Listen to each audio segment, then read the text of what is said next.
Augusto Palembe, a secretária de Estado da província de Maputo, segundo manchete de um dos órgãos tanto de imprensa a nível nacional, na mira do Conselho, melhor, do Gabinete de Combate à Corrupção. Qual é a sua primeira leitura? Bem, eu acho que eu queria ir direto ao assunto.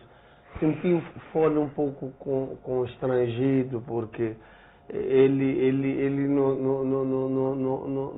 ficou em cima do muro. Mas eu acho que a senhora Vitória Diogo deve se demitir para que a investigação ocorra na sua normalidade. É mau nesse país, porque os nossos dirigentes, mesmo sabendo que pisaram na linha vermelha, estão a ser investigados, querem continuar a estar no modo de cima. Eu não consigo perceber, no dia que ela vai ser ouvida, há de ir lá com sirenes da Procuradoria, as sirenes vão chegar, estacionar o carro lá fora na Procuradoria, ela entrar, ser investigada. Num país sério, eu já vi em outros países, qualquer acusação que um ministro ou alguém exime-se, renuncia até que se prove a veracidade dos fatos.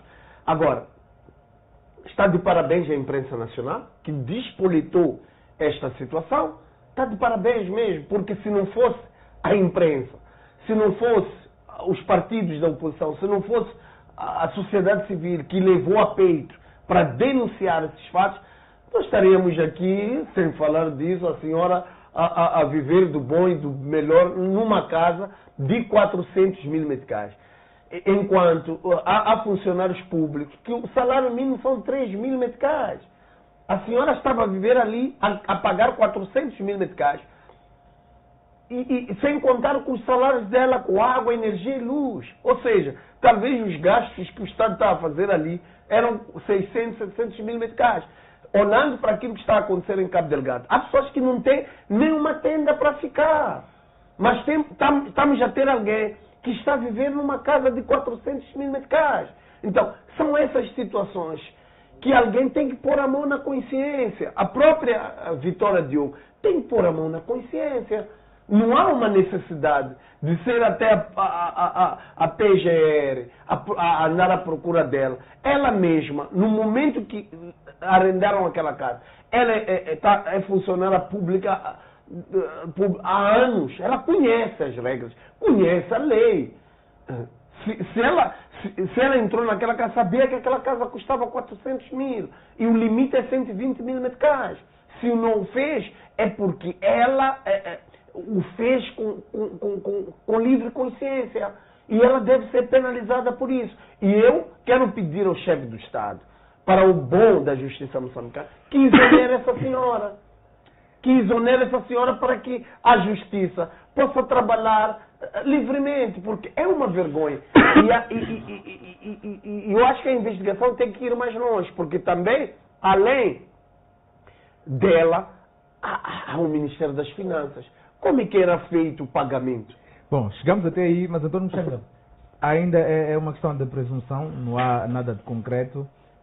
O Gabinete de Combate à Corrupção está ainda a investigar o caso, mas aqui aponta-se uma média de cerca de 3 milhões de meticais que o Estado, portanto, despendeu, não é? De cerca de janeiro a outubro. Como é que se explica isto a ser verdade? Tendo em conta a prepotência, a falta de vergonha, a arrogância com que ela se comportou quando esta questão quando a questão veio ao público, quando foi despletada pelo jornal Canal de Moçambique, eu acho que não só deve ser investigada lá, como também tem que ser investigada no Ministério do Trabalho, onde ela esteve. Acredito que, por exemplo, fundos do trabalho migratório também podem ter tido o mesmo destino. Ou há uma situação em que, em algum momento, o Ministério do Trabalho se mete no meio entre o Ministério do Trabalho, TEBA, Ministério do Trabalho. É um processo que faz muita gente perder dinheiro. Há muita gente que tem diferenças de pequenas 500, 4, 5 randes, da informação que eu tenho, durante o mandato dela e no fim do mandato da outra ministra, esses dinheiros nunca foram esclarecidos. os donos do dinheiro existem e a África do Sul disse que já transferiu esse dinheiro. Então acho que tem que se esticar um pouco mais, isso é o Ministério do Trabalho também vai escolher, porque essa senhora tem mais práticas, não acredito que esteja a aprender a fazer aquilo lá onde é secretário de Estado. Deve ser um modus vivendi dela, então já está apanhada. Então temos que ir ao máximo, que é para poder apurar e responsabilizá-la, de forma que ela saiba que neste Moçambique não se pode criar mais prática. O limite são 120 mil meticais, ela está com 400, significa que inflacionou mais de 200%. Isso é crime. Fole, a ser isto verdade, quer dizer, a informação em si, e a se levar isto à investigação e a se provar alguma situação aqui, qual é o espaço simplesmente para olharmos só para a Vitória Diogo e não olharmos para os outros, para o tal dito background? Há aqui implicação, por exemplo, do Ministério das Finanças, do Ministério das Obras Públicas. Como é que justifica cerca de 3 vezes acima daquilo que é o limite estabelecido por lei? Bom, conforme eu disse anteriormente, esta é uma matéria que nós devemos deixar os órgãos competentes trabalharem e nos trazer um resultado. É em função deste resultado que nós devemos tecer os nossos comentários com profundidade, olhando para aquilo que a lei diz, sob pena de estarmos a fazer linchamento político na praça pública. Agora, o outro aspecto importante é que todos nós, sem sentença transitada em julgado, somos inocentes. Somos inocentes até que se prove que somos culpados em relação a a um determinado aspecto. E às vezes os nossos dirigentes, falo dirigentes não só do governo, falo até líderes dos partidos políticos, falo de organizações da sociedade civil, entre outros. Eles, quando assumem as suas funções ou tarefas, olham para aquilo que é o essencial para o desempenho da sua função. Há aspectos marginais, há aspectos, por exemplo, como o que deve comer, como é que deve ser o aluguer disto, como é que deve ser paga a energia, essas questões muitas das vezes passam despercebidos aos dirigentes, não só do governo, conforme eu disse, da sociedade civil. Pode-se dar o caso de, provavelmente, antes desta questão de espoletar na imprensa, ela não tivesse conhecimento de quanto é que custava a casa onde estava a viver, porque acredito que nas instituições não é ela que faz esta questão de procurar a casa, que faz a questão do pagamento da casa e outras coisas. O importante e a lição que isto nos traz e que deve nos trazer é este descongestionamento que deve ser criado. Os dirigentes, quando são nomeados, seja lá para que tarefa for, quando cessa, imediatamente deve deixar aquilo que são os bens que são colocados ao seu dispor durante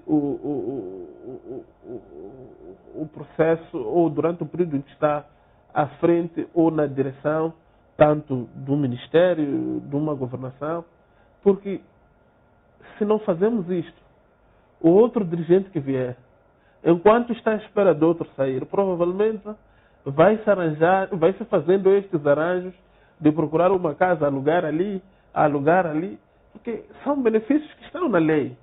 Mas provavelmente isso é que pode ter suscitado com que de facto fosse alugar uma casa, porque provavelmente a casa onde devia ocupar no momento estava ocupada.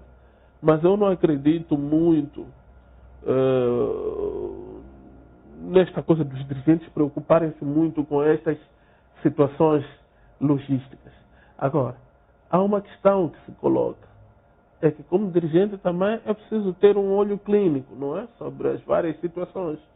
É preciso questionar como é que isto é, como é que aquilo é, para de facto não incorrermos em situações que lesem o Estado, violem aquilo que são as nossas leis.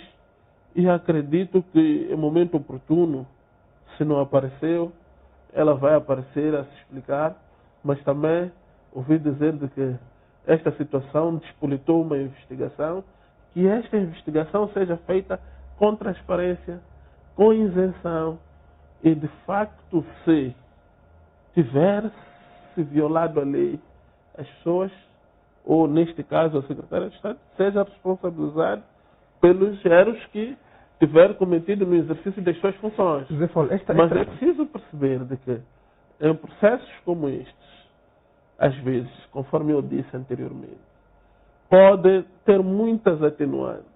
A primeira atenuante é o desconhecimento, por exemplo, do custo real da casa onde estava a viver.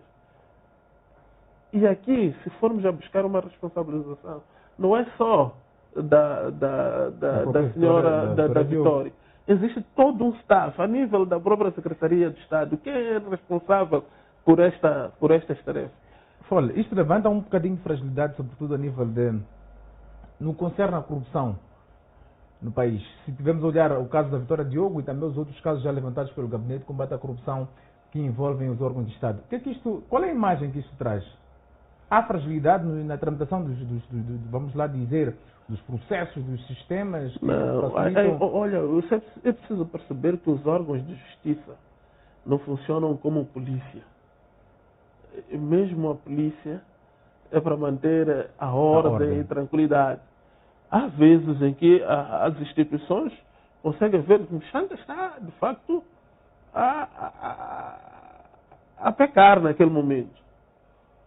Mas não sendo a tarefa deles dizer não, ande assim, isso não representa fragilidade.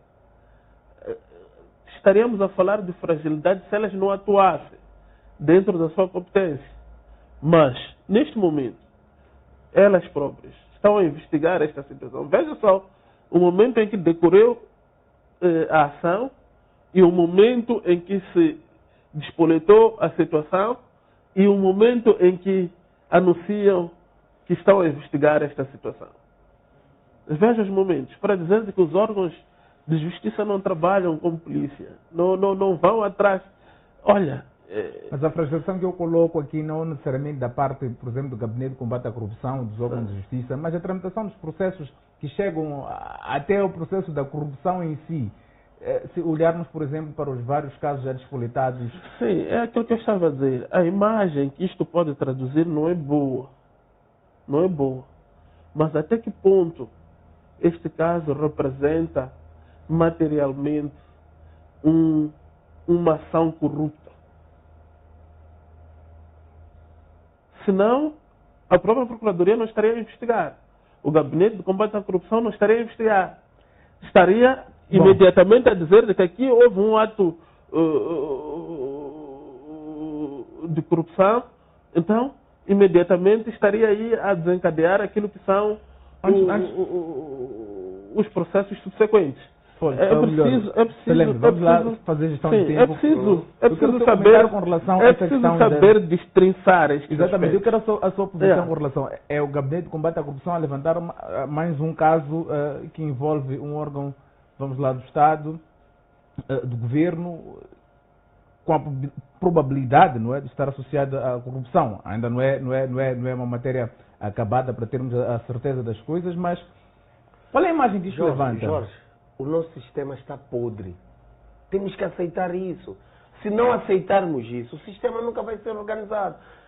Jorge, eu já tive colegas, amigos que trabalham, e ainda tenho esses amigos, estão nas UGEAs, trabalham com o sistema SISAR. Muitas das vezes recebem ordens superiores, ligar, transfere-se dinheiro para fulano, transfere-se dinheiro para a organização tal. E o funcionário do Estado questiona, mas essa empresa não é admitida a receber o dinheiro da função pública. Mas a diretora provincial ou nacional das finanças dá uma ordem. É uma ordem superior, esse dinheiro vai ao OJM, esse dinheiro vai ao OMM, e esse dinheiro é mandado pelo sistema. Prova isso. Do SISTAF. Prova então, isso. é aí onde começa a sujeira. Prova